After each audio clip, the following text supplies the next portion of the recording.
नमस्कार मंडळी. आज आपण करणार आहोत कांदा लसूण न घालता अगदी चमचमीत असा फ्लॉवरचा रस्सा. त्यासाठी सगळ्यात अगोदर इथे फ्लॉवर चिरून घेतलेला आहे. या प्रकारे ना फुलं-फुलं अशी चिरायचीत फ्लॉवरची. छोटासा देठ ठेवायचा आणि मोठी-मोठी अशी चिरून घ्यायचीत आपल्याला. खूप बारीक चिरायची आवश्यकता नाही.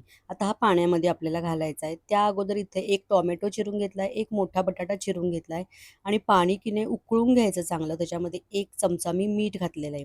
त्यानंतर ह्याच्यामध्ये चिरलेला फ्लॉवर घालायचा. बऱ्याच वेळा काय असतं, की फ्लॉवरवरती की नाही पांढरटसर किंवा अगदी हिरव्या छोट्या-छोट्या अळ्या असतात, ज्या आपल्याला दिसत नाहीत डोळ्याला सुद्धा. मग अशा गरम पाण्यात घातल्यानंतर फ्लॉवर पूर्णपणे स्वच्छ होतो.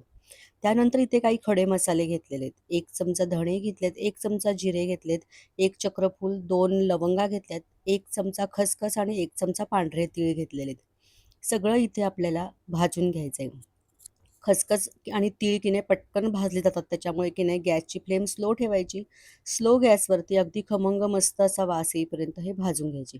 हलकेसे सोनेरी झालेले आहेत, काढून घेतले आणि ना थंड झाल्यानंतर मिक्सरमधनं ग्राइंड करून घ्यायचं आहे. हलकंसं जाडसर असं ग्राइंड केलं आहे. खूप अगदी बारीक ग्राइंड करायची आवश्यकता नाही. त्यानंतर याच्यामध्ये एक अर्धा कप होईल एवढा ओलं खोबरं घातलेलं आहे, आलं घातलेलं आहे, हिरव्या मिरच्या घातलेल्या आहेत. तुमच्या चवीनुसार मिरची, आलं तुम्ही कमी जास्त करू शकता. सगळे जिन्नस इथे व्यवस्थित ग्राइंड करून घेतलेले आहेत. त्याचबरोबर एक कढई गरम करून घेतली. त्याच्यामध्ये 1 टेबलस्पून तेल गरम करून घेतलं. तेल चांगलं गरम झाल्यानंतर अर्धा चमचा मोहरी, अर्धा चमचा जिरे आणि चिरून घेतलेला टोमॅटो सगळा घालायचा. फोडणीमध्ये टोमॅटो हलकासा परतून घ्यायचा आहे आपल्याला इथे.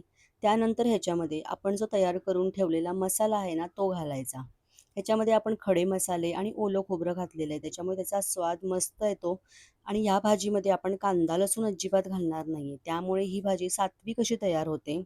एखाद मिनिट हा मसाला मी परतून घेतलेला आहे इथे. त्यानंतर ह्याच्यामध्ये एक पाव चमचा होईल एवढा हिंग घातलेला आहे. पाव चमचा हळद घातलेली आहे आणि त्यानंतर एक दीड चमचा होईल एवढं लाल तिखट घातलं आणि एक मोठा चमचा इथे मी गोडा मसाला घातलेला आहे. सगळं व्यवस्थित इथे मिक्स करून घ्यायचं आहे आणि पुन्हा एक 2-3 सेकंद मी हा मसाला चांगला परतून घेतला. त्यानंतर ह्याच्यामध्ये मी थोडंसं पाणी घातलंय, जेणेकरून आपण जे मसाले घातलेले आहेत ना, ते अजिबात करपू नयेत म्हणून. आता सगळं मिक्स करून घेतलेलं आहे आणि झाकण ठेवून चांगला मसाला हा शिजू द्यायचा. तुम्ही बघू शकता छान असा वरती तवंग आलेला आहे, तेल सुटलेलं आहे. मसाला व्यवस्थित असा शिजलेला आहे हा.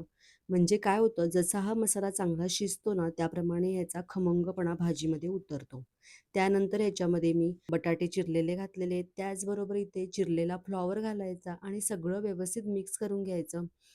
मसाला जो आहे ना, तो फ्लॉवरला आणि बटाट्याला व्यवस्थित कोट होईल याप्रमाणे मिक्स करून घेतलेला आहे आणि त्यानंतर आपण इथे पाणी घालायचं आहे. आपल्याला भाजी किती पातळ हवी आहे किंवा घट्टसर हवी, दाटसर रस हवा असेल तर थोडं पाणी कमी घाला. त्या अंदाजानुसार आपण इथे पाणी घालायचं आहे. मी एक अर्धा ग्लास इथे पाणी घातलेलं आहे. चवीनुसार इथे मीठ घालायचं आहे आणि इथे मी 1 मोठा चमचा गूळ घातलेला आहे. गूळ आवडत नसेल तर तुम्ही स्किप करू शकता. सगळं इथे व्यवस्थित मिक्स करून घेतलेलं आहे आणि त्यानंतर झाकण ठेवून ही भाजी एक 5 ते 10 मिनिटं शिजू द्यायची. एक 5-10 मिनिटं होऊन गेलेली आहेत. तुम्ही बघू शकता आता भाजीला वरती तवंग छान आलेला आहे आणि ही भाजी की नाही जशी थंड होईल ना, तशी ती की नाही घट्टसर अशी दाटसर रस असा होतो. बटाटा इथे व्यवस्थित शिजलेला आहे. त्याचबरोबर फ्लॉवरसुद्धा अगदी छान असा शिजलेला आहे. भाजी पूर्णपणे आपली शिजलेली आहे. वरतून फ्रेश अशी चिरलेली कोथिंबीर घालायची.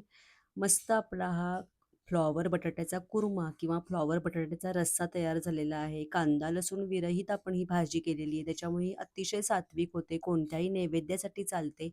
रेसिपी कशी वाटली नक्की मला कमेंट करून सांगा. थोडी जरी आवडली असेल, यूट्यूबवर बघत असाल तर लाईक करा आणि हाईप म्हणून आहे त्याच्यावर क्लिक करा आणि मला जास्तीत जास्त पॉइंट्स द्या. चॅनलला सबस्क्राईब केलं नसेल तर नक्की चॅनलला सबस्क्राईब करा. फेसबुकवर बघत असाल तर लाईक करा आणि फॉलो करायला विसरू नका. धन्यवाद.